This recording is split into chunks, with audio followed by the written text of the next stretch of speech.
नमस्कार। हर्ष computer education में आप सभी का स्वागत है। आज हम RSCT एग्जाम से संबंधित कुछ इम्पोर्टेंट क्वेश्चंस के बारे में हम चर्चा करेंगे जिसके अंदर हम कुछ इम्पोर्टेंट क्वेश्चंस किस प्रकार से ऑप्शंस वाइज क्वेश्चंस आते हैं और जो भी उसके प्रीवियस मॉडल पेपर है उसके बारे में भी हम जो भी है चर्चा करेंगे। तो हम शुरू करते हैं इम्पोर्टेंट क्वेश्चंस के साथ। तो इसके अंदर जैसे कि हम पहले क्वेश्चंस की बात करते हैं, जैसे कि क्वेश्चंस है कि आज इंटरनेट बैंकिंग का उपयोग करता है, खाली जगह का उपयोग करता है जो एक सुरक्षित वेबसाइट को उपयोग करने के अलावा लेन देन को और सुरक्षित बनाने के लिए अतिरिक्त क्रेडेंशियल सुरक्षा तत्व के रूप में ग्राहक के पंजीकृत मोबाइल नंबर पर भेजता है। ठीक है, देखो आजकल जो भी इंटरनेट बैंकिंग जो यूज में ली जाती है उसके जब भी हम लेन देन और ट्रांजेक्शन करते हैं तो जो उपयोगकर्ता का जो मोबाइल है वो उसके नंबर पर एक जो भी मैसेज भेजा जाता है, ठीक है, पंजीकृत मोबाइल सुरक्षा तत्व के रूप में एक कोड भेजा जाता है, उसे क्या कहते हैं।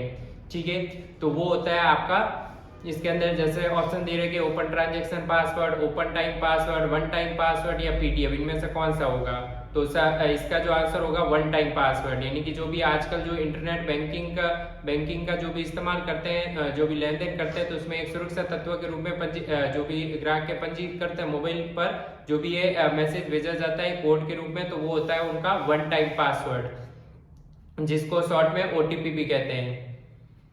फिर हम नेक्स्ट बात करेंगे MS वर्ड 2010 के किस टैब में हेडर और फुटर विकल्प उपलब्ध है, यानी कि MS वर्ड 2010 जो है उसके कौन सा जो टैब है या कौन सा मेन्यू है उसके अंदर हेडर और फुटर विकल्प उपलब्ध है।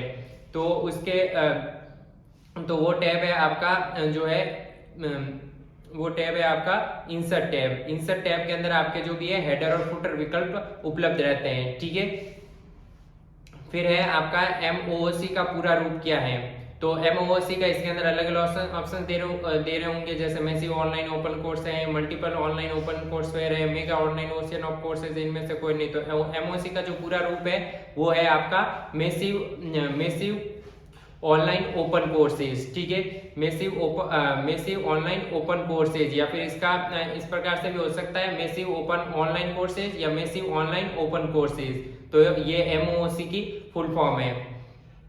फिर है अवांछित ईमेल क्या कहलाते हैं, यानी कि जो भी अनचाहे जो संदेश होते हैं या अवांछित ईमेल होती है उनको क्या कहा जाता है। तो जो भी अवांछित ईमेल या फिर अवांछित जो संदेश होते हैं उनको स्पैम कहा जाता है, उनको स्पैम कहा जाता है। ये क्वेश्चन कई बार आ रखा है तो इसको आपको ध्यान रखना है। तो अवांछित ईमेल कहलाती है स्पैम। फिर आपका आता है कुछ क्वेश्चंस आते हैं जैसे कथन के फॉर्म में आते हैं, जैसे कि उसमें लिखा हुआ आएगा क्वेश्चन कि सही विकल्प चुने। फिर उसमें कथन फर्स्ट दे देंगे इंट्रानेट, जैसे कि हम इस क्वेश्चन के अकॉर्डिंग बात करें, जैसे कथन फर्स्ट दे दिया इंट्रानेट वैश्विक वर्ल्ड वाइड वेब है, वक्तव्य 2 दे दिया इंटरनेट एक निजी नेटवर्क है। ठीक है, दोनों वक्तव्य दे दिए पहला वक्तव्य इंटरनेट वैश्विक वर्ल्ड वाइड वेब है, दूसरा दे दिया इंटरनेट एक निजी नेटवर्क है। फिर आपको 4 ऑप्शन दे देंगे कि कथन फर्स्ट और कथन दोनों सही है, या फिर दूसरा ऑप्शन दे देंगे कथन फर्स्ट और सेकंड दोनों गलत है, या कथन फर्स्ट सही है और कथन सेकंड गलत है, या कथन फर्स्ट गलत है या कथन सेकंड सही है। इस प्रकार से आपको 4 ABCD के हिसाब से ऑप्शन देंगे। तो जैसे कि हमने देखा इसके अंदर कथन दिया हुआ था इंटरनेट वैश्विक वर्ल्ड वाइड वेब है, तो इंटरनेट वैश्विक वर्ल्ड वाइड वेब नहीं होता, इसके अंदर आपका उल्टा दे रखा है। इसके अंदर जो आंसर होगा वक्तव्य फर्स्ट यानी कि कथन फर्स्ट और कथन सेकंड क्या होंगे, दोनों आपके गलत होंगे।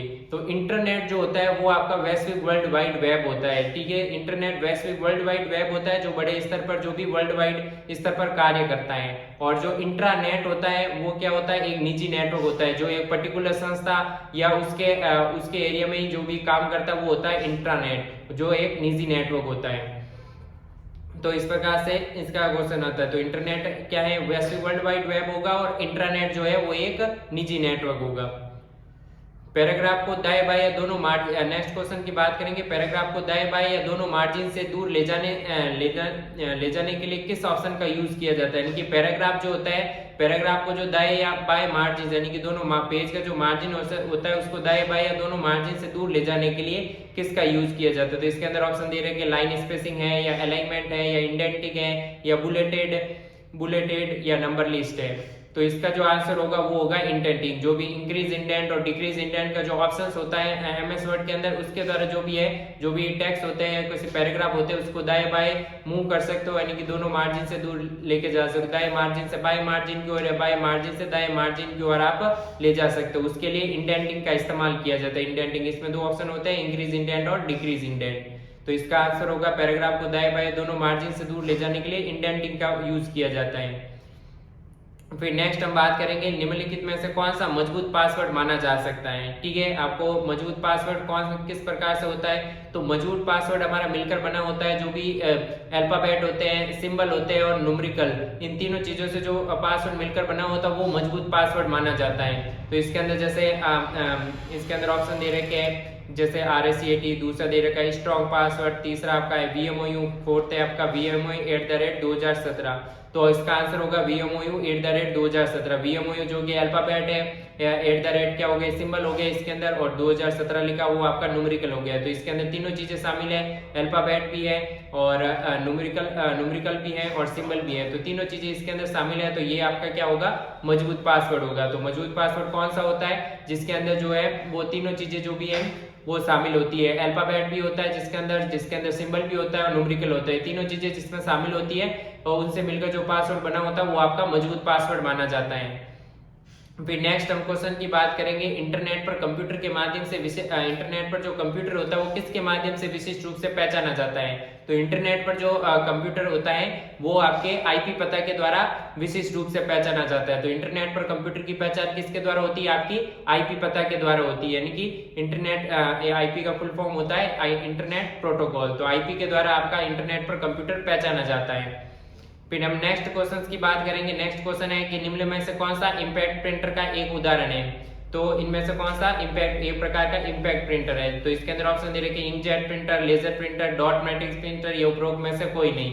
तो इसका जो सही आंसर होगा वो होगा आपका डॉट मैट्रिक्स प्रिंटर। जो डॉट मैट्रिक्स प्रिंटर है वो इंपैक्ट श्रेणी का प्रिंटर है। इसी प्रकार जैसे इंपैक्ट श्रेणी में कौन कौन से प्रिंटर आते हैं, डिजिव्हील आता है, डॉट मैट्रिक्स प्रिंटर आता है और लाइन प्रिंटर। ये तीनों जो प्रिंटर होते हैं वो इंपैक्ट श्रेणी के प्रिंटर होते हैं। तो इसका सही आंसर होगा डॉट मैट्रिक्स प्रिंटर।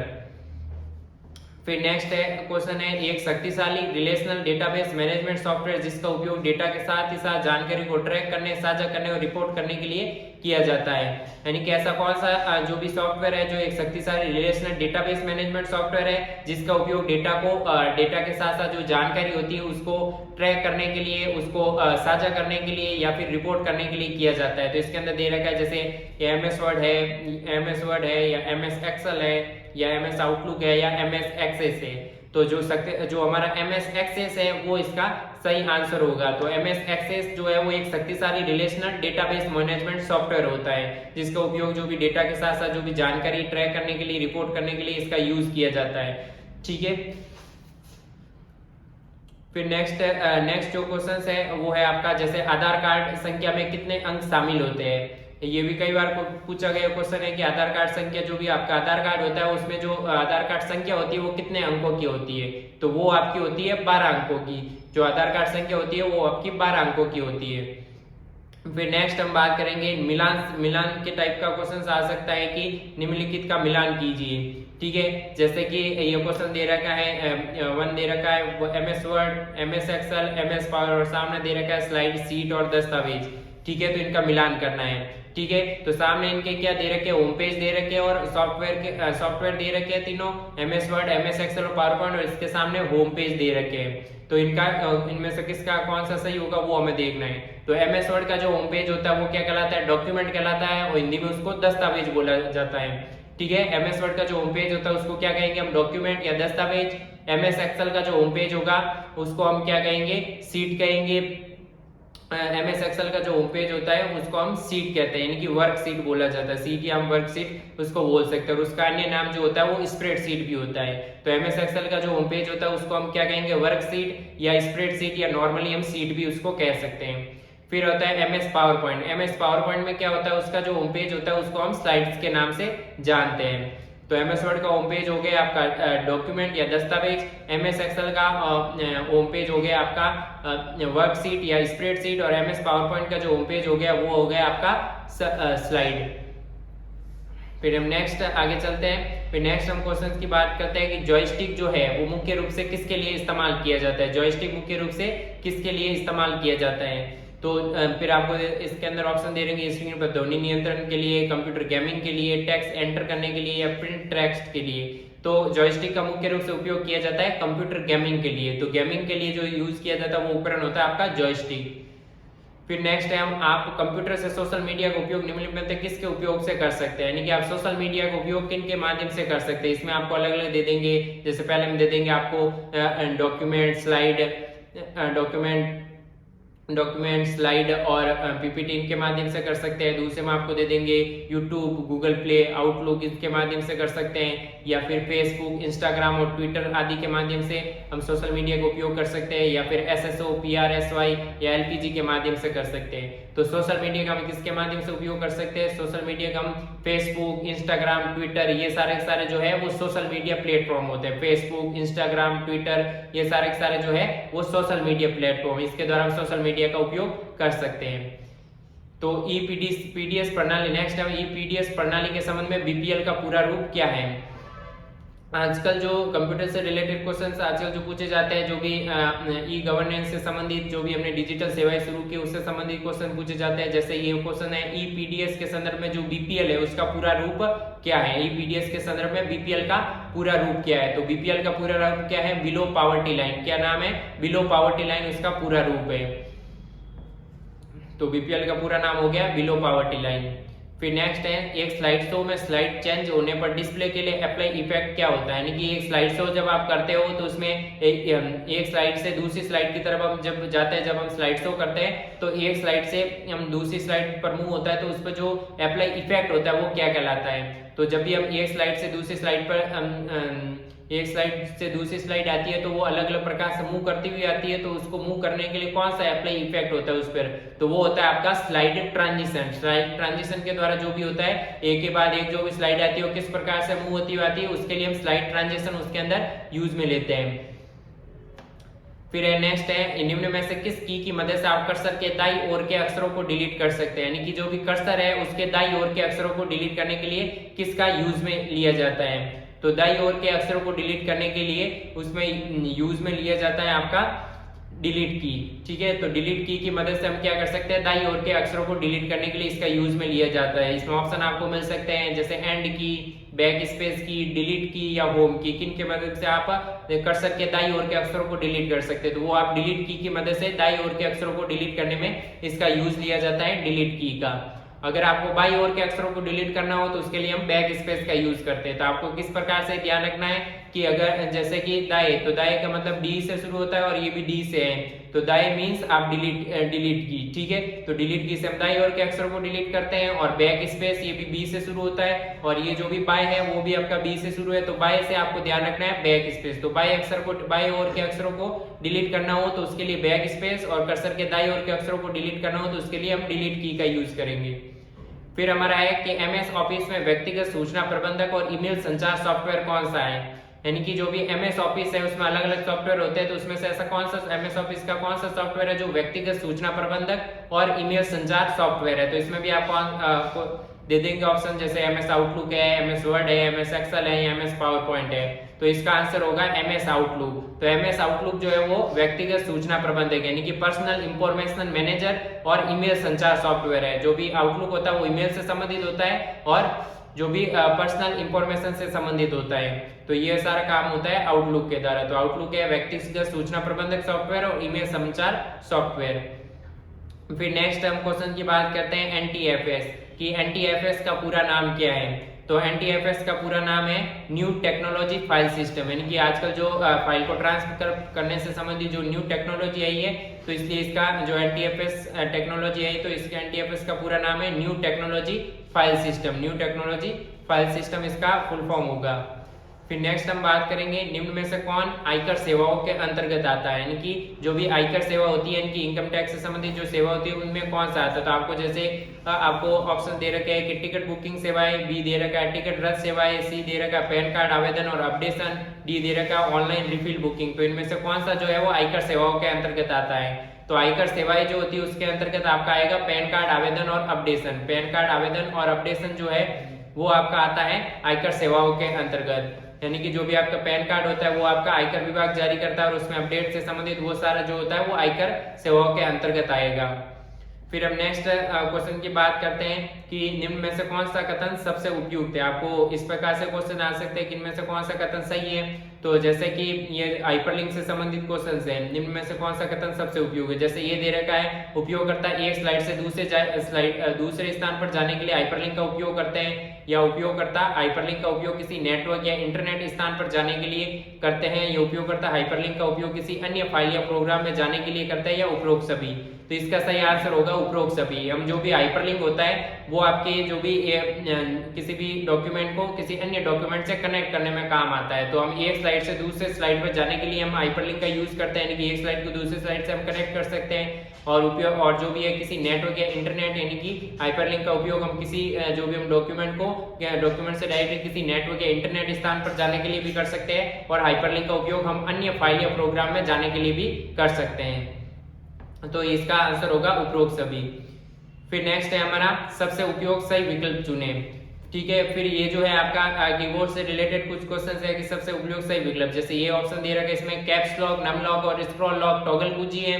बी दे रखा है कंट्रोल अल्ट और शिफ्ट जो है संयोजन कुंजी है। सी दे रखा है उपरोक्त विकल्पों में से कोई भी सही नहीं है, या दोनों विकल्प ए और बी सही है। तो इसका सही आंसर होगा हमारा ए और बी विकल्प दोनों सही है, डी इसका सही आंसर होगा। यानी कि जो भी हमारे टॉगल कुंजी होती है, कैप्स लॉक, नम लॉक और स्क्रॉल लॉक, ये तीनों के तीनों जो होती है वो कीबोर्ड पर बटन होते हैं, इनको टॉगल कीज कहा जाता है। कैप्स लॉक, नम लॉक और स्क्रॉल लॉक इनको टॉगल कुंजी कहा जाता है। और जो भी कंट्रोल अल्ट और शिफ्ट होती है उनको संयोजन कुंजी कहा जाता है। कंट्रोल अल्ट और शिफ्ट को हम संयोजन कुंजी कहते हैं। तो इसका आंसर होगा ए और बी सही, यानी कि कैप्स लॉक, नम लॉक और स्क्रॉल लॉक टॉगल कुंजी है, और कंट्रोल अल्ट और शिफ्ट जो है वो संयोजन कुंजी है, कॉम्बिनेशन कीज है। फिर नेक्स्ट हम बात करेंगे निम्न में से कौन सी हार्ड डिस्क ज्यादा सूचना स्टोर करेगी। यानी कि कौन सी हार्ड डिस्क आपकी जो है वो ज्यादा सूचना स्टोर करेगी। जैसे इसके अंदर दे रखा है कि 24 GB की, या 2400 KB की, 24 GB की, 240 MB की। ठीक है, तो कौन सी अधिक ज्यादा सूचना स्टोर करेगी, वो होगी आपकी 24 GB। तो जो भी सबसे बड़ी, जैसे सबसे छोटी इकाई होती है जो भी स्टोर करने की सूचना बिट होती है, फिर 8 बिट बन के जो भी है 1 बाइट का निर्माण करते हैं। 1024 बाइट मिलके आपका 1 किलोबाइट बनाते हैं, और 1024 किलोबाइट मिलकर आपका 1 मेगाबाइट बनाते हैं, इनकी MB का निर्माण करते हैं, और 1024 MB मिलके वो आपका GB का निर्माण करती है। और इससे भी बड़ी इकाई होती है आपकी टेराबाइट, यानी कि TB। तो 1024 GB मिलके आपका 1 TB का निर्माण करते हैं। तो इस प्रकार से आपको क्रम वाइज इसको याद रखना है। ठीक है, पहले होता है बिट, फिर बाइट, फिर किलोबाइट, फिर आएगी आपकी मेगाबाइट, फिर आएगी आपकी गीगाबाइट, और फिर आएगी आपकी टेराबाइट। इस क्रम में आपको याद रखना है। फिर नेक्स्ट है आपका MS एक्सेल 2010 में यदि आप किसी विशेष सेल में एक फॉर्मूला लागू करते हैं तो उसमें जो परिणाम होता है जो भी है वो हैज प्रदर्शित होता है। यानी कि जो हैज का चिन्ह होता है वो आपके आ जाता है कॉलम में जब भी आप करते हो, तो हैज का चिन्ह आ जाता है। तो इसका मतलब क्या होता है कि आपका जो फॉर्मूला लगाया गया है वो क्या है, आपका सेल में प्रदर्शित करने के लिए बहुत बड़ा है। यानी कि आपका जो फॉर्मूला लगाए हैं या फिर जो भी आपने उस सेल के अंदर लिखा है वो सेल में प्रदर्शित करने के लिए बहुत बड़ा है। तो आपको सेल को क्या करना पड़ेगा, बड़ा करना पड़ेगा। ठीक है, तो उसके लिए हमें सेल छोटी पड़ रही है। जो भी हम सेल के अंदर जो भी हम लिख रहे हैं, सेल क्या होता है, जो भी MS एक्सेल में जो भी रोज और कॉलम होते हैं उनका जो प्रतिच्छेदन होता है जहां पर वो मिलते हैं उनको सेल कहा जाता है। और सेल में जो भी हम लिखते हैं वो अगर उसका परिणाम उस सेल से ज्यादा बड़ा है तो उसमें हैज जो भी है वो प्रदर्शित होगा। फिर नेक्स्ट है हमारा एक माइक्रोसॉफ्ट पावर पॉइंट स्लाइड में आवाज डालने के लिए क्या स्टेप है। यानी कि कोई भी माइक्रोसॉफ्ट पावर पॉइंट है तो उसकी स्लाइड में हम आवाज डालनी हो तो उसके लिए क्या यूज करेंगे। तो आवाज डालने के लिए हम उसके अंदर क्या यूज करेंगे, उसके अंदर हम करेंगे, पहले हम इंसर्ट मेन्यू के अंदर जाएंगे, फिर मीडिया ग्रुप में, फिर हम ऑडियो के बाद ऑडियो में जाकर हम साउंड फाइल को सेलेक्ट करेंगे। तो इस प्रकार से हम उसके अंदर स्लाइड में आवाज डाल सकते हैं। इंसर्ट में जाकर हम मीडिया ग्रुप में जाएंगे, मीडिया ग्रुप में जाकर हम ऑडियो में जाकर ये फिर हम साउंड फाइल को सेलेक्ट करके हम उसको जो भी है उसके अंदर हम आवाज डाल सकते हैं। फिर है LCD प्रोजेक्ट को PC से जोड़ा जा सकता है। LCD प्रोजेक्टर को PC से किस माध्यम से जोड़ा जा सकता है। तो इसके अंदर दे रखा है जैसे HDMI कनेक्शन से जोड़ा जा सकता है, या VGA कनेक्शन से जोड़ा जा सकता है, या उपरोक्त दोनों से जोड़ा जा सकता है, या इनमें से कोई नहीं। तो हम LCD प्रोजेक्टर को PC से जो भी है वो HDMI और VGA दोनों से हम जोड़ सकते हैं। ठीक है, VGA जो पुरानी टाइप की केबल आती है जिसका फुल फॉर्म होता है virtual graphics adapter. Virtual graphics adapter इसका फुल फॉर्म होता है VGA का। तो VGA के केबल के माध्यम से ही हम जोड़ सकते हैं। और आजकल जो आती है HDMI केबल आती है, उसके माध्यम से भी हम LCD प्रोजेक्टर को PC से जोड़ सकते हैं। और HDMI का फुल फॉर्म होता है high definition multimedia interface, high definition multimedia interface. तो हम LCD प्रोजेक्टर को HDMI और VGA दोनों से हम जोड़ सकते हैं, HDMI केबल से भी जोड़ सकते हैं और VGA केबल से, दोनों से हम LCD प्रोजेक्टर को PC से जोड़ सकते हैं। फिर नेक्स्ट है MP3 क्या है। तो MP3 क्या है, इसके अंदर आपको ऑप्शंस दे रखे होंगे, जैसे कि एक माउस है, या एक ध्वनि प्रारूप है, या एक वीडियो प्रारूप है, या दोनों विकल्प B और C सही है। तो MP3 क्या है, एक आपका ऑडियो प्रारूप होता है, यानी कि एक ध्वनि प्रारूप होता है MP3। इसी प्रकार से जो MP4 होता है वो आपका वीडियो प्रारूप होता है। तो इसका सही आंसर होगा एक ध्वनि प्रारूप। तो MP3 क्या है, एक आपका ध्वनि प्रारूप है, ध्वनि प्रारूप है। और MP4 अगर आ जाए तो वो आपका होता है एक वीडियो प्रारूप। फिर आता है अंडू ऑपरेशन के लिए कीबोर्ड की कौन सी शॉर्टकट कीज का उपयोग किया जाता है, यानी कि अंडू करने के लिए कीबोर्ड की कौन सी शॉर्टकट कीज जो है वो यूज में ली जाती हैं। तो अंडू करने के लिए हम इसके अंदर यूज में लेते हैं कंट्रोल के साथ Z, कंट्रोल Z से हम क्या करते हैं, उसको अंडू करने की ये शॉर्टकट कीज होती है। इसी प्रकार से रीडू करने की जो शॉर्टकट कीज होती है वो होती है कंट्रोल+Y। तो कंट्रोल+Y से हम क्या कर सकते हैं, रीडू कर सकते हैं MS वर्ड में, और कंट्रोल+Z से हम क्या कर सकते हैं, अंडू कर सकते हैं। तो कंट्रोल+Y होती है रीडू करने के लिए और कंट्रोल+Z होती है अंडू करने के लिए। फिर आता है एक इनपुट डिवाइस जो कंप्यूटर में ऑडियो डेटा को इनपुट करता है, यानी कि कंप्यूटर में ऑडियो डेटा को इनपुट करने के लिए कौन सा इनपुट डिवाइस का इस्तेमाल किया जाता है, स्पीकर का किया जाता है, या वॉल्यूम कंट्रोल का किया जाता है, वाईफाई का किया जाता है, या माइक्रोफोन का किया जाता है। तो कंप्यूटर में जो ऑडियो डेटा को इनपुट करना हो तो उसके लिए हम यूज करते हैं माइक्रोफोन का, जिसको हम शॉर्ट में क्या बोलते हैं, माइक बोलते हैं। तो माइक्रोफोन के माध्यम से हम जो करते हैं वो ऑडियो डेटा को हम कंप्यूटर में क्या करते हैं, इनपुट करते हैं। तो ये प्रकार का एक इनपुट डिवाइस भी होता है माइक्रोफोन।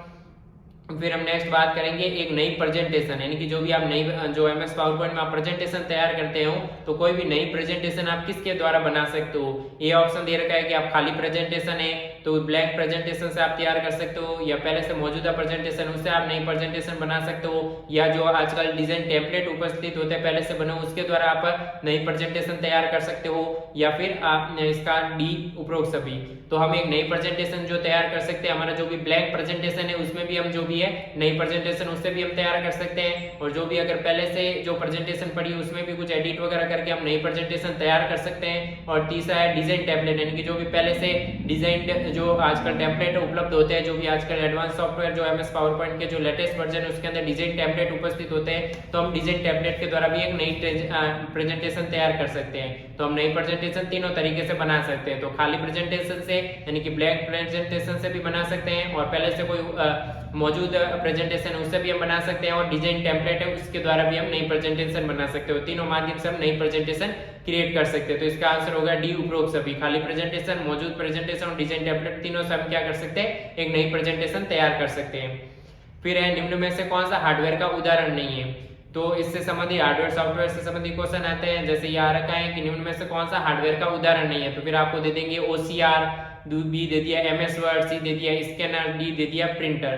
तो इनमें से कौन सा जो है वो हार्डवेयर का उदाहरण नहीं है। तो इसका आंसर होगा MS वर्ड। तो MS वर्ड जो है वो आपका सॉफ्टवेयर होता है, हार्डवेयर नहीं होता। तो हार्डवेयर जो है MS वर्ड है वो हार्डवेयर का उदाहरण नहीं। बाकी OCR, यानी कि OCR का पूरा नाम होता है ऑप्टिकल कैरेक्टर रीडर। तो ये भी क्या है, आपका एक हार्डवेयर डिवाइस है। स्कैनर जो है वो भी आपका हार्डवेयर डिवाइस है। प्रिंटर जो है वो भी आपका हार्डवेयर डिवाइस है। तो OCR जो भी होता है उसका पूरा नाम हो गया ऑप्टिकल कैरेक्टर रीडर, जिसका यूज किया जाता है जो भी कैरेक्टर होते हैं उसको रिकॉर्ड करने के लिए, जो भी कैरेक्टर लिखे हुए होते हैं उनको रिकॉर्ड करने के लिए यूज में लिया जाता है। और फिर स्कैनर जो भी आपकी हार्ड कॉपी होती है उसको सॉफ्ट कॉपी में कन्वर्ट करने के लिए काम में लिया जाता है, यानी कि जो भी आपकी हार्ड कॉपी होती है उसको डिजिटल डेटा में कन्वर्ट करना हो तो उसके लिए हम स्कैनर का यूज लिए जाते हैं। और इसका उल्टा होता है प्रिंटर क्या करता है आपका, वो करता है आपकी सॉफ्ट कॉपी को हार्डवेयर कॉपी में कन्वर्ट, यानी कि जो भी आपका कंप्यूटर में डिजिटल डेटा है उसको आपका जो भी है हार्ड कॉपी के अंदर आपको प्रदान करता है। ठीक है, तो ये तो इसका हार्डवेयर जो भी है MS वर्ड हार्डवेयर नहीं है,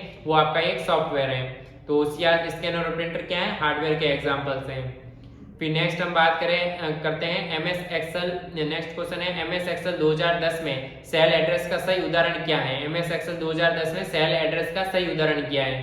तो सेल एड्रेस में हमेशा आपको ध्यान रखना है, पहले उसके अंदर क्या आएंगे, पहले उसके अंदर आप क्या आएंगे, अल्फाबेट्स। क्या आएंगे, अल्फाबेट्स। जो भी आप करते हो MS एक्सेल के अंदर, तो प्रत्येक जो सेल होती है जहाँ पर रो और कॉलम आपस में मिलता है तो एक जो बॉक्स होता है उसको सेल बोला जाता है। तो उसके अंदर पहले जो भी है वो आपका जो भी है अल्फाबेट आता है, उसके बाद जो भी है न्यूमेरिकल आता है। जैसे इसके अंदर दे रखा है, जैसे ये ऑप्शन दे रखा है 1145, फिर AZ, बी दे रखा है AZ 145, ये 12 AZ, डी दे रखा है 11 AZ 12, तो इसका सही आंसर होगा बी। पहले AZ फिर 145, फिर पहले जो भी है वो अल्फाबेट्स आएंगे, फिर आएंगे आपके क्या न्यूमेरिकल। ठीक है, पहले जो क्या आता है आपके कॉलम्स आएंगे, कॉलम जो ऊपर होते हैं ABCD इस फॉर्म में होते हैं, तो पहले आएंगे आपके कॉलम, फिर आएगी रोज का नंबर 1 2 3 जो भी है, तो AZ 145, यानी कि ये जो भी सेल है वो उसका वो है AZ कॉलम के अंदर है और जो भी है 145वीं रो के अंदर है, तो AZ 145 इसका सही आंसर होगा। ठीक है, तो ये सेल एड्रेस का एग्जांपल है। फिर है फायरवॉल, एक सॉफ्टवेयर टूल है जो सुरक्षा करता है। इनकी फायरवॉल जो है वो एक सॉफ्टवेयर टूल वो किस किस की सुरक्षा करता है, तो इसके अंदर जैसे दे रखे हैं सर्वर, नेटवर्क, फायर या व्यक्तिगत कंप्यूटर यानी कि PC। तो इसके अंदर फिर आपको नीचे विकल्प दे देंगे, पहला और तीसरा केवल सही होगा, या दूसरा या तीसरा केवल सही होगा, या 1 2 3 तीनों या 1 2 4 केवल। तो इसका जो होगा जो फायरवॉल होता है इसमें 4 ऑप्शन दे रखे हैं, सर्वर, नेटवर्क, फायर और व्यक्ति, इनमें से कौन सॉफ्टवेयर टूल फायरवॉल वो इनमें से किसकी सुरक्षा करता है। तो सर्वर होता है उसको भी सर्वर जो होता है, पहले तो हम समझे कि फायरवॉल क्या, तो फायरवॉल जो भी होता है वो जो भी बाहरी वायरस होते हैं उनको जो भी कंप्यूटर में प्रवेश करने से रोकने का जो काम करता है वो करता है आपका फायरवॉल, वो करता है आपका फायरवॉल। तो फायरवॉल क्या होता है, जैसे सर्वर है तो सर्वर पे भी जो भी है वो वायरस आने से रोकता है। फिर है नेटवर्क, नेटवर्क पे भी नेटवर्क का जो भी यूज कर रहे हैं तो उसमें भी वो वायरस आने से हमारा फायरवॉल रोकता है। फिर हम बात करेंगे इसके अंदर 3 जो ऑप्शन है फायर, फायर तो इसके अंदर कोई मतलब तो ये तीसरा ऑप्शन हमारा हट गया। फिर नेक्स्ट है व्यक्तिगत कंप्यूटर यानी कि पर्सनल कंप्यूटर, तो कंप्यूटर के अंदर भी वायरस आने से रोकता है फायरवॉल। तो इसके तीनों 1 2 और 4 इसका सही आंसर होगा, यानी कि सर्वर, नेटवर्क और व्यक्तिगत कंप्यूटर, इन तीनों की जो है फायरवॉल सॉफ्टवेयर टूल जो है वो सुरक्षा करता है। फायर इसके अंदर हट जाएगा, तो इसका सही आंसर होगा डी 1 2 4 केवल। फिर है नेक्स्ट है हम इनमें से कौन सा कंप्यूटर डेटा के भंडारण क्षमता, प्रदर्शन और डेटा प्रोसेसिंग के मामले में सबसे शक्तिशाली कंप्यूटर है, यानी कि डेटा के भंडारण से क्षमता, प्रदर्शन और डेटा प्रोसेसिंग मामले में सबसे शक्तिशाली कंप्यूटर कौन से है। तो इसके अंदर दे रखा है ए माइक्रो कंप्यूटर है, बी सुपर कंप्यूटर है, सी पाम टॉप कंप्यूटर है या मैन टॉप कंप्यूटर है। तो डेटा भंडारण क्षमता और प्रदर्शन और डेटा प्रोसेसिंग मामले में सबसे शक्तिशाली जो कंप्यूटर होता है वो आपका होता है सुपर कंप्यूटर, जो भी वैज्ञानिक गणना करने के लिए, मौसम की भविष्यवाणी करने के लिए इसका यूज किया जाता है। तो इसकी प्रोसेसिंग और डेटा प्रोसेसिंग शक्ति जो भी होती है वो ज्यादा होती है, भंडारण क्षमता इसकी ज्यादा होती है, तो वो होता है आपका सुपर कंप्यूटर। फिर हम बात करेंगे नेक्स्ट क्वेश्चन है राज ई वॉलेट किस तरह का सॉफ्टवेयर है, यानी कि ये जो भी है वो ई गवर्नेंस से रिलेटेड क्वेश्चन है कि राज ई वॉलेट आपका किस तरह का सॉफ्टवेयर है। तो राज ई वॉलेट जो है वो डॉक्यूमेंट मैनेजमेंट सिस्टम है। तो राज ई वॉलेट के अंदर आप जो भी अपने डॉक्यूमेंट जो भी है उनको आप सहेज कर रख सकते हो, तो ये एक प्रकार का जो भी है डॉक्यूमेंट मैनेज करने से संबंधित होता है। इसलिए राज ई वॉलेट क्या होता है, वो डॉक्यूमेंट मैनेजमेंट सिस्टम होता है, एक प्रकार से डॉक्यूमेंट मैनेजमेंट सिस्टम होता है। तो ये हमने बात की थी, ये जो भी एक मॉडल पेपर बनाया हुआ था, तो उस मॉडल पेपर की हमने बात की थी किस प्रकार से हमें क्वेश्चंस वगैरह आते हैं।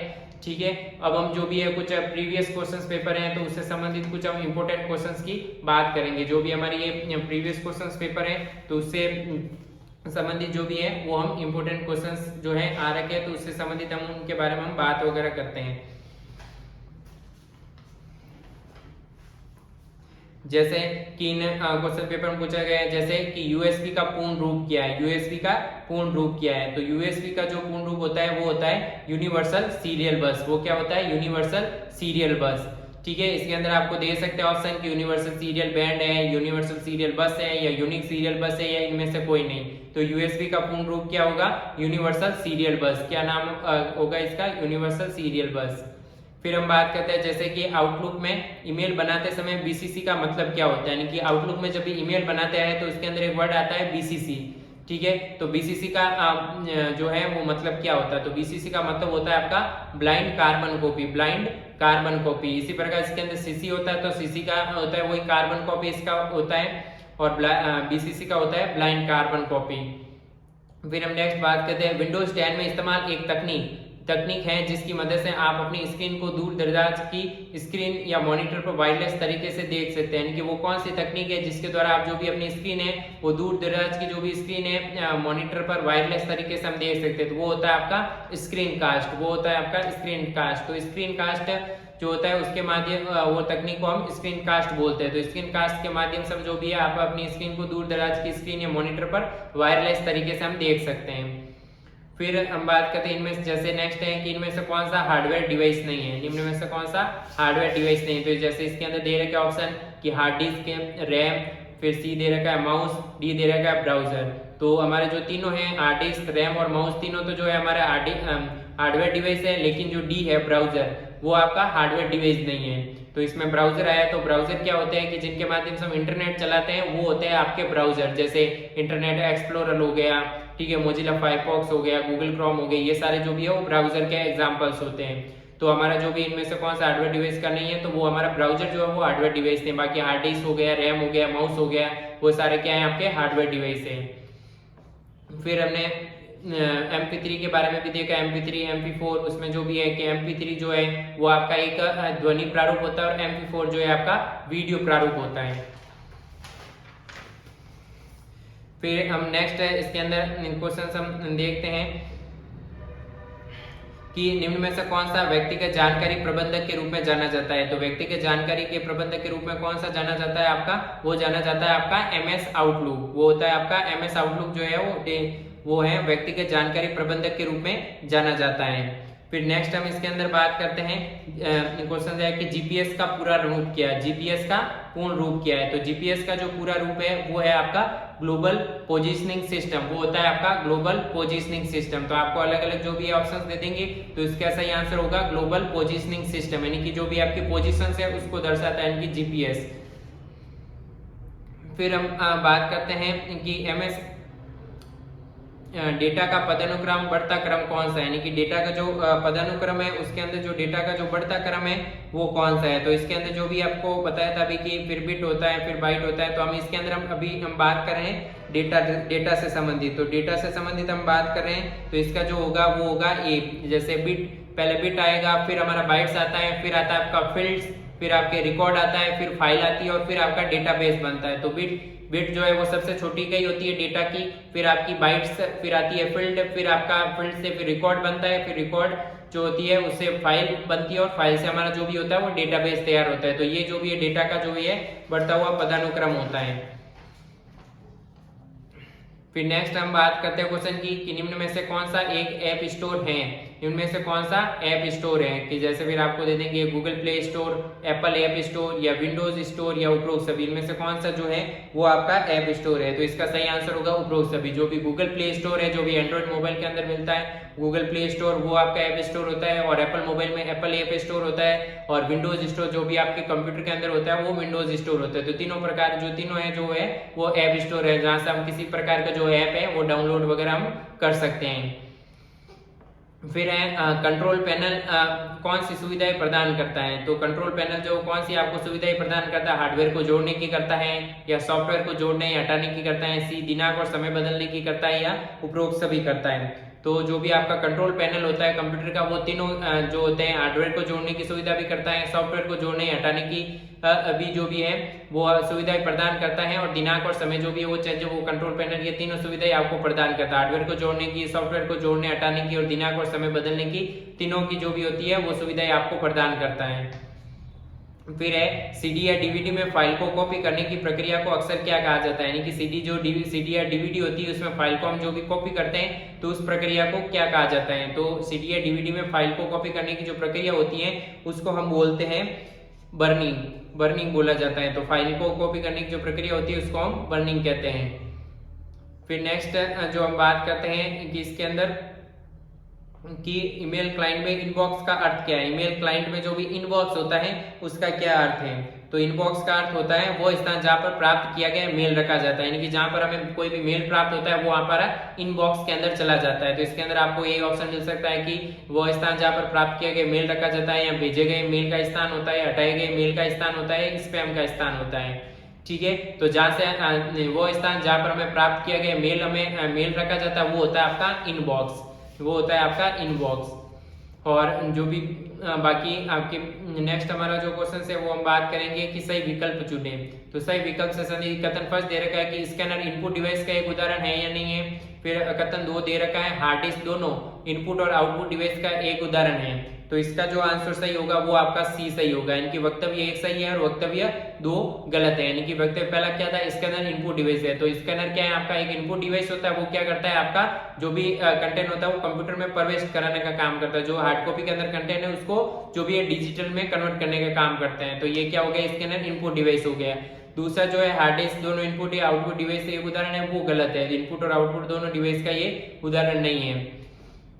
ये एक प्रकार का क्या है, स्टोरेज डिवाइस है। जो भी हार्ड डिस्क है वो एक प्रकार का क्या है, स्टोरेज डिवाइस है। फिर हम नेक्स्ट क्वेश्चन बात करते हैं कि प्रथम पीढ़ी के कंप्यूटर का प्रमुख घटक क्या है। जो भी आपके कंप्यूटर की पीढ़ी होती है, फर्स्ट पीढ़ी, सेकंड पीढ़ी, थर्ड पीढ़ी, 5 पीढ़ी या कंप्यूटर की जो आप पढ़ते हो, तो उसके अंदर जो भी है प्रथम पीढ़ी के कंप्यूटर का प्रमुख घटक क्या है। तो इसके अंदर दे रखा है कि ट्रांजिस्टर है या चुंबकीय टैप है या आईसी है या वीएलएसआई है। तो इसके अंदर जो भी प्रथम पीढ़ी का जो मुख्य घटक है इसके अंदर वो है आपका चुंबकीय टैप, ठीक है। और प्रथम पीढ़ी के जो कंप्यूटर होते हैं उसके अंदर चुंबकीय टैप या वैक्यूम ट्यूब और वॉल्स इनका भी इस्तेमाल किया जाता है। तो प्रथम पीढ़ी के कंप्यूटर का मुख्य घटक क्या हो गया, वैक्यूम ट्यूब्स, वॉल्स और चुंबकीय टैप आ जाए तो वो भी इसका सही आंसर होगा। तो ये जो भी है प्रथम पीढ़ी के कंप्यूटर के मुख्य घटक होते हैं।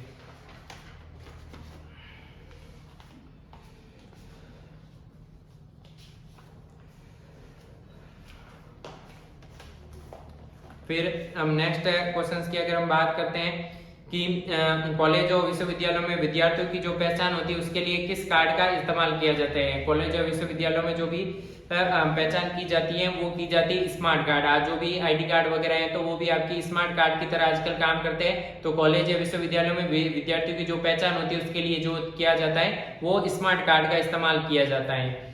तो इसके अंदर आपको ऑप्शन दे देंगे एडेप्टेशन कार्ड, ग्राफिक्स कार्ड या मोडेम कार्ड या स्मार्ट कार्ड। तो स्मार्ट कार्ड इसका जो है सही आंसर होगा। जो कॉलेज या विश्वविद्यालयों में जो विद्यार्थियों की पहचान की जाती है वो स्मार्ट कार्ड के थ्रू की जाती है। फिर नेक्स्ट है इसका कि यूआरएल क्या होता है। तो यूआरएल हमारा क्या होता है, यूआरएल वर्ल्ड वाइड वेब जो होता है उसके एक पेज का पता होता है। यानी कि जो भी यूआरएल ऊपर देखते हो जिसके अंदर कुछ भी आप जो भी सर्च वगैरह करते हो उसको यूआरएल बोला जाता है। तो ये जो भी www होता है, वर्ल्ड वाइड वेब होता है, उसके पेज का जो भी पता वहां पे आप टाइप करते हो तो उसको हम यूआरएल बोलते हैं। जिसके अंदर वो किसी वर्ल्ड वाइड वेब के एक पेज का जो पता होता है वो यूआरएल होता है। यूआरएल की फुल फॉर्म जो होती है वो होती है uniform resource locator, uniform resource locator. फिर नेक्स्ट हम बात करते हैं आगे वाले नेक्स्ट सूचना का समूह क्या होता है, यानी कि जो सूचना का समूह को क्या कहा जाता है। तो सूचना के समूह इसके अंदर आपको ऑप्शन दे देंगे ए प्रिंटर है या पाथ यानी कि पाथ है या फाइल है या प्रिंट आउट है। तो सूचना का जो समूह होता है वो क्या कहलाता है, फाइल कहलाता है। सूचना का समूह फाइल भी हो सकता है या फिर प्रोग्राम भी हो सकता है। जो सूचना के समूह को हम फाइल भी बोल सकते हैं। बहुत सारी सूचना जो सूचना होती है वो मिलकर हम फाइल का निर्माण करती है या फिर निर्माण करती है हमारी प्रोग्राम का। तो सूचनाओं मिलकर फाइल भी बनती है और सूचनाओं से मिलकर जो होता है हमारा प्रोग्राम भी निर्माण होता है। तो प्रोग्राम भी हो सकता है सूचना का समूह और फाइल भी जो भी है वो सूचना का समूह हो सकती है। फिर है डेटा को किसी क्रम में व्यवस्थित करने की प्रक्रिया है। डेटा को किसी क्रम में व्यवस्थित करने की जो प्रक्रिया होती है उसको क्या कहा जाता है, यानी कि डेटा जो होता है उसको किसी क्रम में व्यवस्थित करने की जो प्रक्रिया होती है उसको कहा जाता है सॉर्टिंग, ठीक है। तो डेटा को किसी जिस क्रम में हम व्यवस्थित करते हैं उसको हम सॉर्टिंग कहते हैं। तो इसके अंदर ऑप्शन मिल सकता है आपको कि ए सर्चिंग है, बी सॉर्टिंग है, सी मर्जिंग है या डी स्टोरिंग है। तो डेटा को जिस किसी क्रम में एक क्रम में व्यवस्थित करना हो तो उसके लिए जो प्रक्रिया होती है उसको हम सॉर्टिंग कहते हैं, उसको सॉर्टिंग कहा जाता है। फिर नेक्स्ट है दो कंप्यूटर के बीच डेटा के स्थानांतरण के नियमों को क्या कहा जाता है, यानी कि दो जो कंप्यूटर हैं उनके बीच जो डेटा का स्थानांतरण होता है उसको क्या कहा जाता है। दो कंप्यूटर के बीच जो डेटा का स्थानांतरण होता है उसको कहा जाता है प्रोटोकॉल। तो एक प्रोटोकॉल के थ्रू जो भी दो कंप्यूटर के बीच डेटा का स्थानांतरण होता है, प्रोटोकॉल के थ्रू जो भी है दो कंप्यूटर के बीच डेटा का स्थानांतरण होता है। नेक्स्ट हम बात करेंगे एक एकल प्रोग्राम जिसमें वर्ड प्रोसेसिंग, स्प्रेडशीट और डेटाबेस मैनेजर की सुविधा होती है। यानी कि एक एकल प्रोग्राम कौन सा है जिसके अंदर वर्ड प्रोसेसिंग भी है, स्प्रेडशीट प्रोग्राम भी है, जिसमें डेटाबेस मैनेजर की सुविधा भी है। ये तीनों चीजें जो शामिल है तो वो है आपका सॉफ्टवेयर सूट। जो भी एमएस ऑफिस का जो सॉफ्टवेयर सूट है उसके अंदर वर्ड प्रोसेसिंग सॉफ्टवेयर भी है, स्प्रेडशीट प्रोसेसर भी होता है, डेटाबेस मैनेजर सॉफ्टवेयर भी होता है। इसके अलावा जो प्रेजेंटेशन से संबंधित सॉफ्टवेयर भी होता है। तो एमएस ऑफिस का जो सॉफ्टवेयर सूट होता है होता है वो एकल प्रोग्राम है जिसके अंदर word processing, spreadsheet, database manager की सुविधा इसके अंदर होती है। फिर हम नेक्स्ट हम बात करते हैं कि एक्सेल में चार्ट बनाते समय किसी विशेष सूचना को मुख्य रूप से दर्शाने के लिए निम्न में से किसका प्रयोग किया जाता है। एक्सेल में जो भी चार्ट वगैरह हम बनाते हैं उसमें किसी विशेष सूचना को आपको दर्शाना हो तो उसके लिए किसका उपयोग किया जाता है, उसके लिए हम डेटा लेबल का इस्तेमाल किया जाता है। तो डेटा लेबल के द्वारा आप किसी भी चार्ट बनाते समय उसमें डेटा लेबल शो होता है, तो उसके द्वारा किसी विशेष सूचना को हम मुख्य रूप से दर्शा सकते हैं। निम्न में से किसका प्रयोग पृष्ठ संख्या अथवा डॉक्यूमेंट संबंधी सूचना देने के लिए होता है, यानी कि निम्न में से जो ऑप्शन दे रखे हैं उसमें से किसका प्रयोग जो है पृष्ठ संख्या अथवा डॉक्यूमेंट संबंधी जो सूचना होती है वो देने के लिए होता है। तो वो होता है आपका हेडर और फुटर, यानी कि पृष्ठ संख्या जो भी होती है वो आपकी ऊपर हेडिंग के साथ में ऊपर हो सकती है हेडर में, या नीचे फुटर में हो सकती है। डॉक्यूमेंट संबंधी जो सूचना होती है नीचे कुछ नोट पॉइंट वगैरह होता है डॉक्यूमेंट से संबंधित तो फुटर में लिखा जाता है। तो हेडर और फुटर में जो भी होता है वो पृष्ठ संख्या डॉक्यूमेंट संबंधी इसमें सूचना होती है। फिर नेक्स्ट है आपका माइक्रोसॉफ्ट वर्ड द्वारा किसका निर्माण नहीं किया जा सकता है। तो आपका ऑप्शन है माइक्रोसॉफ्ट वर्ड में किस प्रकार के डॉक्यूमेंट के निर्माण, जैसे मेल मर्ज का या प्रेजेंटेशन का, मेमो का या टर्म पेपर। तो इसके अंदर हम मेल मर्ज का इस्तेमाल कर सकते हैं, ठीक है। मेल मर्ज जो भी है इसका मेल मर्ज ऑप्शन का हम यूज कर सकते हैं, ठीक है। प्रेजेंटेशन जो है इसके अंदर अलग चीज होगी, प्रेजेंटेशन जो होती है वो MS पावर पॉइंट से संबंधित होती है। माइक्रोसॉफ्ट वर्ड में जो भी होता है वो आप मेल मर्ज का इस्तेमाल कर सकते हो, मेमो क्रिएट कर सकते हो, या टर्म पेपर भी वहां पे आप क्रिएट कर सकते हो, ठीक है। तो ये तीनों सुविधा जो होती है MS वर्ड में होती है। प्रेजेंटेशन जो होता है वो आपका MS पावर पॉइंट से संबंधित होता है। तो इसका जो सही आंसर होगा वो प्रेजेंटेशन का निर्माण MS वर्ड में अंदर नहीं कर सकते हैं। फिर नेक्स्ट है ऐसी तकनीक जो कंप्यूटर तंत्र को मनुष्य की तरह अनुसरण करने की क्षमता देती है। ऐसी कौन सी तकनीक है जो कंप्यूटर तंत्र को मनुष्य की तरह अनुसरण करने की जो भी है क्षमता आपको प्रदान करती है, वो है आपकी AI यानी कि आर्टिफिशियल इंटेलिजेंस। तो आर्टिफिशियल इंटेलिजेंस जो होती है वो कंप्यूटर तंत्र को मनुष्य की तरह अनुसरण करने की जो भी होती है वो क्षमता में देती है। फिर नेक्स्ट हम क्वेश्चन है कंप्यूटर के जनक के नाम से कौन जाना जाता है, यानी कि कंप्यूटर के जो जनक है उनको किन्हें बोला जाता है। तो कंप्यूटर के जो जनक है वो है आपके चार्ल्स बेबेज। तो चार्ल्स बेबेज जो है वो कंप्यूटर के जनक माने जाते हैं। फिर नेक्स्ट हम बात करेंगे कंप्यूटर स्क्रीन पर प्रदर्शित पिक्सल की संख्या स्क्रीन के किस नाम से जानी जाती है, यानी कि कंप्यूटर स्क्रीन पर जो भी प्रदर्शित पिक्सल की जो संख्या होती है वो जानी जाती है रिजोल्यूशन। तो जो भी रिजोल्यूशन होता है वो पिक्सल के अंदर मापा जाता है। जो भी कंप्यूटर स्क्रीन का जो रिजोल्यूशन होता है वो आपका पिक्सल के द्वारा मापा जाता है, ठीक है। फिर नेक्स्ट जो है इंटरनेट के प्रयोग द्वारा वस्तु के क्रय विक्रय को क्या कहते हैं, यानी कि इंटरनेट के जो प्रयोग के द्वारा आप वस्तु को सेल्स करते हो या बेचते हो, जो भी सेल्स करते हो, ठीक है, खरीदते हो, तो उसको क्या कहा जाता है, ठीक है। तो इंटरनेट के द्वारा जो भी वस्तुओं को जो भी हम खरीदते बेचते हैं उसको कहा जाता है ई कॉमर्स। तो ई कॉमर्स के द्वारा आप जो भी है वो आप वस्तुओं को जो भी है वो सेल्स या परचेज हम कर सकते हैं। ई कॉमर्स जो भी होती है वो कॉमर्शियल वेबसाइट्स होती है अलग अलग, ठीक है, जैसे अमेजोन हो गया, फ्लिपकार्ट हो गया, सारे जो भी है वो ई कॉमर्स के द्वारा जहाँ से आप वस्तुओं को जो भी है सेल्स परचेज कर सकते हो। फिर नेक्स्ट है इंटरनेट पर फाइलों के आदान प्रदान के लिए निम्न में से किसका प्रयोग किया जाता है। इंटरनेट पर जो फाइलें आदान प्रदान होती है उसके लिए किसका प्रयोग किया जाता है, तो उसके लिए किया जाता है FTP का प्रयोग, यानी फाइल ट्रांसफर जो प्रोटोकॉल होता है उसके द्वारा आप जो भी फाइलों से संबंधित होता है तो फाइल ट्रांसफर प्रोटोकॉल के द्वारा आप इंटरनेट में फाइलों को आदान प्रदान कर सकते हैं। इसका शॉर्ट फॉर्म होता है FTP। तो FTP यानी कि फाइल ट्रांसफर प्रोटोकॉल के द्वारा जो भी है वो इंटरनेट पर फाइलों को जो भी है वो आदान प्रदान आप कर सकते हो। फिर नेक्स्ट है निम्न में से कौन सी सोशल नेटवर्किंग साइट नहीं है, निम्न में से कौन सी सोशल नेटवर्किंग साइट नहीं है। तो फेसबुक है, माई स्पेस है, फ्लिकर है और विकिपीडिया है। तो इसमें से तीनों जो ऊपर वाली है फेसबुक, माई स्पेस और फ्लिकर, ये तीनों सोशल नेटवर्किंग साइट है, लेकिन विकिपीडिया जो है वो आपकी सोशल नेटवर्किंग साइट नहीं है। इस पे जो भी विकिपीडिया को क्या होता है कि जो भी इसका यूज करते हैं वो इसके अंदर डेटा को अपडेट करते रहते हैं, ठीक है। तो फेसबुक, माई स्पेस और फ्लिकर जो है वो आपकी सोशल नेटवर्किंग साइट्स होती है, विकिपीडिया सोशल नेटवर्किंग साइट्स नहीं है। फिर नेक्स्ट आ रखा है क्वेश्चन है कि निम्न में से कौन सा इनपुट डिवाइस है, निम्न में से कौन सा इनपुट डिवाइस है। ये ऑप्शन दे रखा है कीबोर्ड है, बी प्रिंटर है, सी मॉनिटर है और सी डी दे रखा है सर्वर है। तो इसका सही आंसर होगा कीबोर्ड, ठीक है। कीबोर्ड के द्वारा ही आप जो भी है कंप्यूटर को इंस्ट्रक्शन देते हैं तो वो आपका जो भी है इनपुट डिवाइस होता है। कीबोर्ड हो गया, माउस हो गया, ये सारे के सारे जो है वो इनपुट डिवाइस के एग्जाम्पल्स होते हैं। फिर है बहुविकल्पी परीक्षाओं में उत्तर पुस्तिका को स्वतः जांच करने के लिए किसका यूज किया जाता है? तो बहुविकल्पी परीक्षाएं जो होती है उसके अंदर जो उत्तर पुस्तिका को जांचने के लिए यूज किया जाता है वो किया जाता है उसके लिए OMR का यूज किया जाता है। OMR का पूरा नाम होता है ऑप्टिकल मार्क रीडर। तो OMR के द्वारा जो भी होती है वो बहुविकल्पी परीक्षाओं की जो उत्तर पुस्तिका होती है OMR सीट जो होती है उसको जांचने के लिए OMR जो डिवाइस होता है उसका यूज किया जाता है। OMR का पूरा नाम है ऑप्टिकल मार्क रीडर। फिर नेक्स्ट है HTML का पूरा नाम क्या है? HTML का पूरा नाम क्या है? तो HTML का जो पूरा नाम होता है वो होता है hypertext markup language. Hypertext markup language HTML का पूरा नाम होता है हाइपरटेक्स्ट मार्कअप लैंग्वेज। फिर है स्प्रेडशीट में एक पंक्ति तथा कॉलम का इंटरसेक्शन क्या कहलाता है? यानी कि जो भी स्प्रेडशीट होती है, यानी कि स्प्रेडशीट बोला जाता है जो भी आपका MS एक्सेल होता है उसका होम पेज को स्प्रेडशीट बोला जाता है, जिसमें उसमें आपका जो एक्सेल से संबंधित वर्क करते हो। तो स्प्रेडशीट में जो भी आपकी रोज होती है और कॉलम होती है, यानी कि पंक्ति और जो कॉलम होते हैं उनका जो इंटरसेक्शन होता है, यानी कि जहाँ पर वो मिलते हैं तो उसको बोला जाता है सेल कहा जाता है। यानी कि रो और कॉलम का जो प्रतिच्छेदन होता है वो कहलाता है आपका सेल। फिर हम बात करते हैं निम्न में से कौन सा इंटरनेट एक्सप्लोरर नहीं है? निम्न में से कौन सा एक प्रकार का जो है इंटरनेट एक्सप्लोरर नहीं है? तो इसका जो सही आंसर होगा वो इसके अंदर क्रोम दे रखा है, फायरफॉक्स दे रखा है, सफारी दे रखा है, गूगल प्लस दे रखा है। तो क्रोम जो है वो इंटरनेट एक्सप्लोरर क्रोम होता है, फायरफॉक्स होता है, सफारी होता है, गूगल प्लस नहीं होता है। तो क्रोम, फायरफॉक्स और सफारी तीनों इंटरनेट एक्सप्लोरर होते हैं, यानी कि एक प्रकार के जो होते हैं वो ब्राउजर्स होते हैं। रैम से क्या तात्पर्य है? यानी कि रैम जो होती है, रैम का पूरा नाम क्या है? तो इसका जो रैम का पूरा नाम होता है वो होता है random access memory. Random access memory जो होता है वो रैम का पूरा नाम है।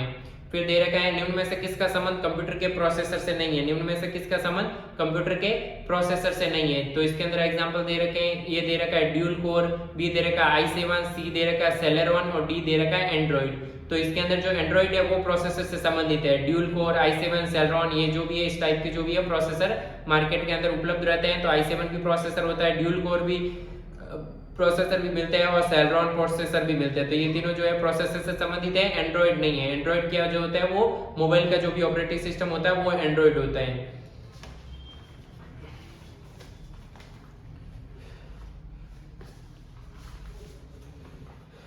नेक्स्ट बात करते हैं कि विंडोज 10 में विंडोज डिपेंडर क्या है? विंडोज 10 में जो विंडोज डिपेंडर है वो क्या है? तो विंडोज 10 में विंडोज डिपेंडर जो है वो रियल टाइम फायरवॉल होता है। विंडोज डिपेंडर जो होता है विंडोज 10 में वो रियल टाइम फायरवॉल होता है। रियल टाइम फायरवॉल, तो इसके अंदर जैसे ऑप्शन दे रखे रियल टाइम फायरवॉल है, रियल टाइम एंटीवायरस है, या कंप्यूटर गेम है, या रिकवरी सॉफ्टवेयर है। तो विंडोज डिपेंडर क्या होता है? एक रियल टाइम फायरवॉल होता है। फिर है MS वर्ड में डॉट डॉट डॉट बार पर दस्तावेज का नाम दिखता है। ठीक है, दस्तावेज का जो MS वर्ड में जो भी दस्तावेज का नाम है वो आपका कहाँ पर दिखता है? ठीक है, तो जो डॉक्यूमेंट का नाम होता है वो जो ऊपर टाइटल बार होती है उसके अंदर जो भी है आपका उसके अंदर दिखता है। ठीक है, ऊपर जो भी टाइटल बार होती है MS वर्ड के अंदर तो वहां पर जो भी है डॉक्यूमेंट का नाम दिखता है। टाइटल बार के अंदर जो भी है डॉक्यूमेंट का नाम सेव होता है। फिर जो भी फिर नेक्स्ट जो है आपका निम्न में से संवर्धित वास्तविकता का उदाहरण कौन सा? निम्न में से संवर्धित वास्तविक यानी कि संवर्धित वास्तविकता का उदाहरण कौन सा है? तो इसमें संवर्धित वास्तविकता का जो उदाहरण है वो है आपका गूगल ग्लास, यानी कि ऑगमेंटेड रियलिटी यानी कि वर्चुअल रियलिटी का जो उदाहरण है वो है आपका गूगल ग्लास। गूगल ग्लास जो भी आता है उसके अंदर आप डायरेक्टली जो है वर्चुअल रियलिटी की तरह यानी कि एक रियल टाइम जो भी है उसका आप अनुभव ले सकते हो, तो वो होता है आपका गूगल ग्लास। फिर नेक्स्ट आपका जो है वो है डिस्क पर एक नामित स्थान जहाँ पर फाइल संग्रहित होती है। तो एक डिस्क पर जो नामित स्थान होता है जहाँ पर फाइल संग्रहित होती है उसको बोला जाता है फोल्डर। क्या बोला जाता है? उसको फोल्डर बोला जाता है, उसको बोलते हैं हम फोल्डर।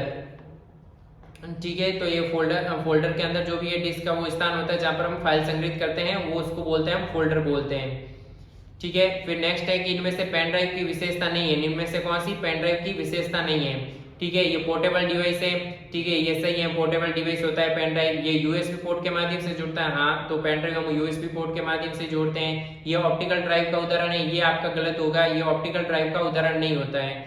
ठीक है, डी है, इसे डिस्कनेक्ट करना बहुत आसान है तथा सुरक्षित रूप से कहीं पे भी ले जा सकते हैं। हाँ, तो पेन ड्राइव जो होता है उसको हम डिस्कनेक्ट आसानी से कर सकते हैं, उसको सुरक्षित स्थान से कहीं पर भी हम ले जा सकते हैं। तो पोर्टेबल जो भी होता है पेन ड्राइव जो होती है वो पोर्टेबल डिवाइस होता है, यूएसबी पोर्ट के माध्यम से हम उसको जोड़ते हैं, उसको हम आसानी से डिस्कनेक्ट कर सकते हैं और सुरक्षित रूप से कहीं पर भी हम ले जा सकते हैं, लेकिन ये ऑप्टिकल ड्राइव नहीं होती है।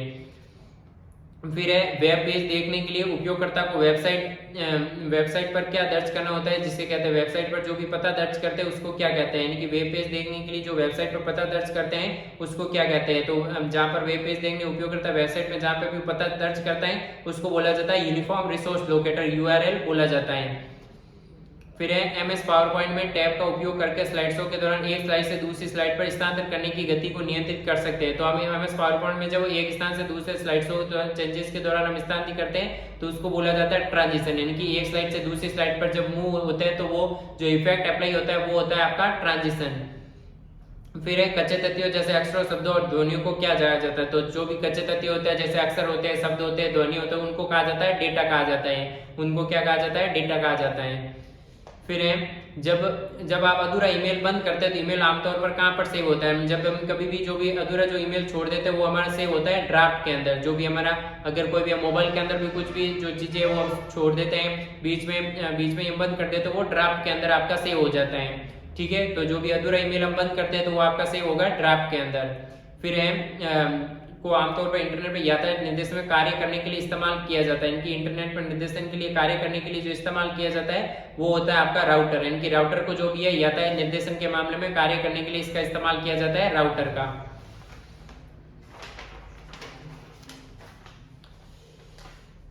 फिर नेक्स्ट हम बात करते हैं ईमेल से क्या तात्पर्य है। तो ईमेल क्या होता है आपका इलेक्ट्रॉनिक मेल। तो ईमेल से तात्पर्य क्या होता है, इलेक्ट्रॉनिक मेल से। इसके अंदर ऑप्शन दे देंगे इलेक्ट्रॉनिक मेल है, एक्सेस मेल है, एजुकेशनल मेल है या एक्सप्रेस मेल है। तो इसका सही आंसर होगा इलेक्ट्रॉनिक मेल। तो ईमेल से क्या तात्पर्य है आपका इलेक्ट्रॉनिक मेल। ठीक है, तो ईमेल क्या है, एक प्रकार का आपका इलेक्ट्रॉनिक मेल होता है। फिर नेक्स्ट हम बात करते हैं इसके अंदर कि किस एप्लीकेशन सॉफ्टवेयर को आमतौर पर पीडीएफ फाइल देखने के लिए उपयोग किया जाता है, यानी कि जो भी पीडीएफ फाइल होती है उसको देखने के लिए किस सॉफ्टवेयर का यूज किया जाता है, वो होता है आपका एडोब रीडर। तो एडोब रीडर के द्वारा जो भी इस सॉफ्टवेयर के द्वारा पीडीएफ फाइल को हम देख सकते हैं। फिर नेक्स्ट हम बात करते हैं इसके अंदर जो क्वेश्चन है, कौन सी कीबोर्ड शॉर्टकट की को चयनित आइटम का नाम बदलने के लिए किया जाता है। किसी भी चयनित आइटम का नाम बदलने के लिए जो यूज की जाती है वो की जाती है आपकी F2। तो F2 के द्वारा आप चयनित आइटम का नाम बदलने की यानी कि रीनेम करने की जो शॉर्टकट कीज होती है वो होती है आप F2। तो F2 से किसी भी जो भी नाम वगैरह है तो उसको आप रीनेम कर सकते हैं। तो चयनित आइटम को जो भी नाम बदलने के लिए किसका यूज किया जाता है वो होती है आपकी F2 शॉर्टकट कीज।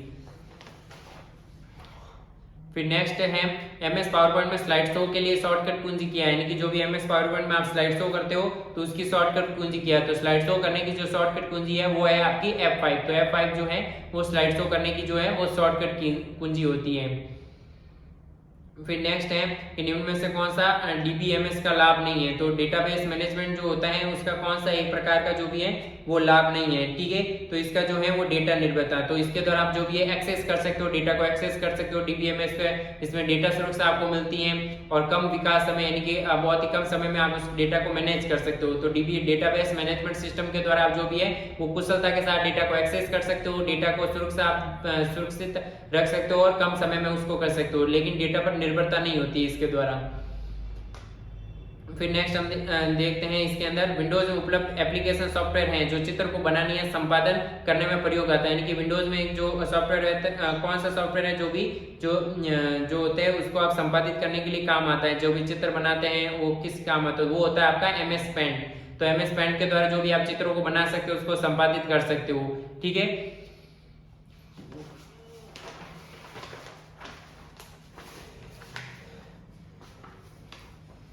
फिर नेक्स्ट हम बात करते हैं निम्न में से कंप्यूटर कौन सा सबसे शक्तिशाली कंप्यूटर है। तो वो आपका होता है सुपर कंप्यूटर। तो सुपर कंप्यूटर जो है वो सबसे जो शक्तिशाली कंप्यूटर है वो आपका जो है वो है आपका सुपर कंप्यूटर। नेक्स्ट जो है एक बुद्धिमान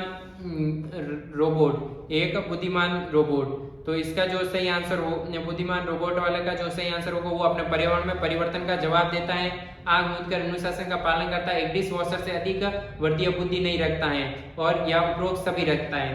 ठीक है, तो जो एक बुद्धिमान रोबोट जो होता है वो अपने पर्यावरण में परिवर्तन का जवाब देता है। तो ये बुद्धिमान जो रोबोट होगा वो अपने पर्यावरण में परिवर्तन का क्या होगा वो जवाब देगा।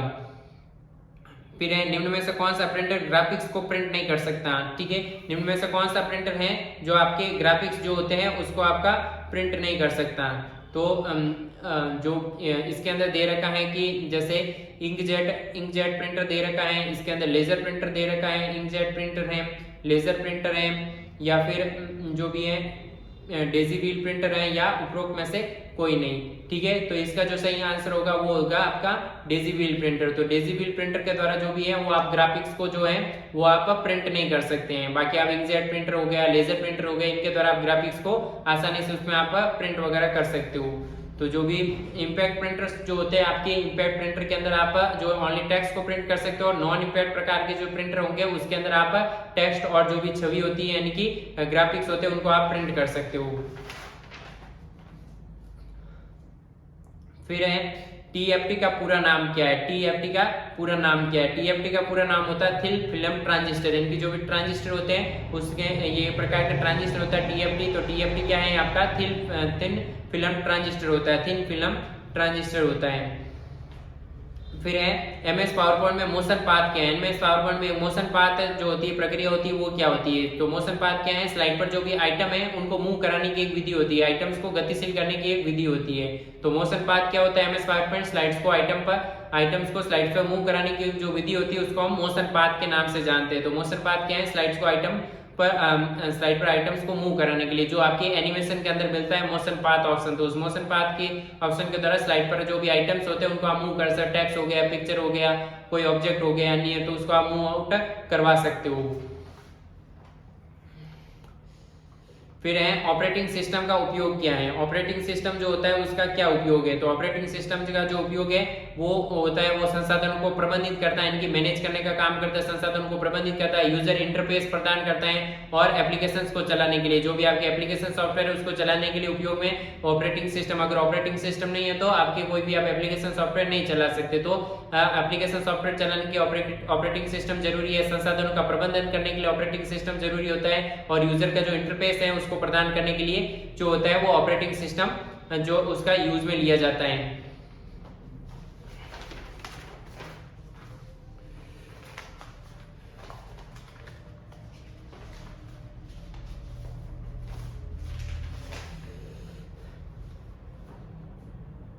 फिर हम नेक्स्ट हम बात करते हैं टॉगल कीज कौन सी है? निम्न में से टॉगल कीज कौन सी है? तो इसके अंदर जो भी है ABCD में जैसे कैप्स लॉक है, या नम लॉक है, या स्क्रॉल लॉक है, या उपरोक्त सभी है। तो इसका सही आंसर होगा उपरोक्त सभी, यानी कि जो भी caps lock, num lock, scroll lock जो तीनों है वो तीनों जो है वो टॉगल कीज होती है। तो कैप्स लॉक, नम लॉक और स्क्रॉल लॉक तीनों क्या है आपकी टॉगल कीज होती है।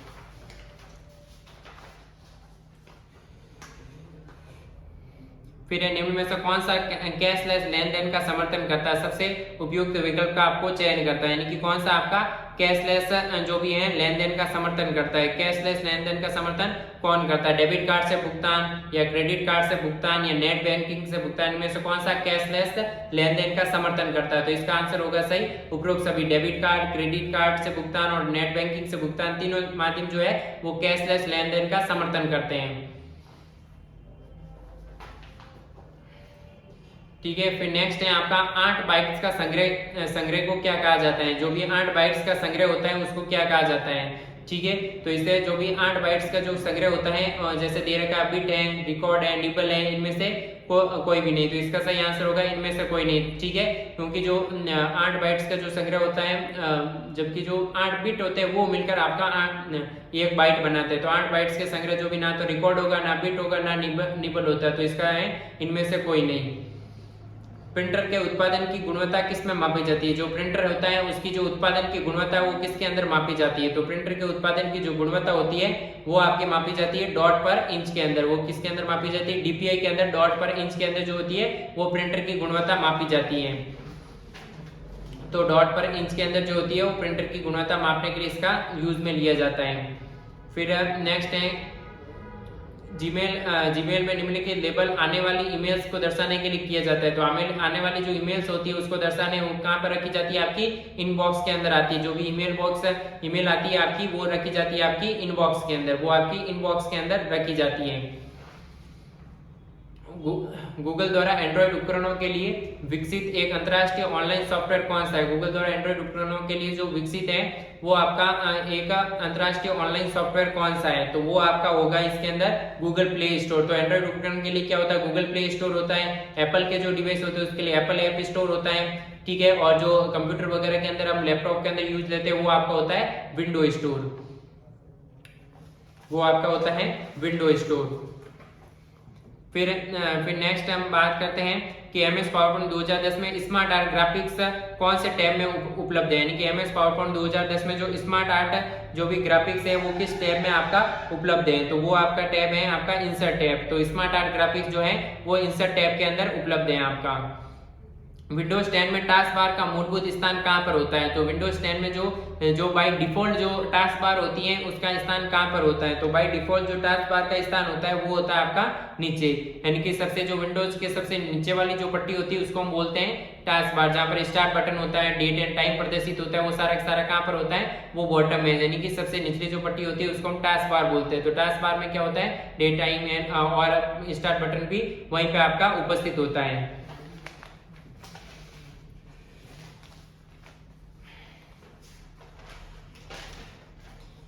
फिर हम नेक्स्ट हम बात करते हैं निम्न में से कौन सी कंप्यूटर सिस्टम की एक लिमिट कंप्यूटर सिस्टम की एक विशेषता नहीं है, ठीक है। स्पीड है, स्पीड, शुद्धता, सोचने की क्षमता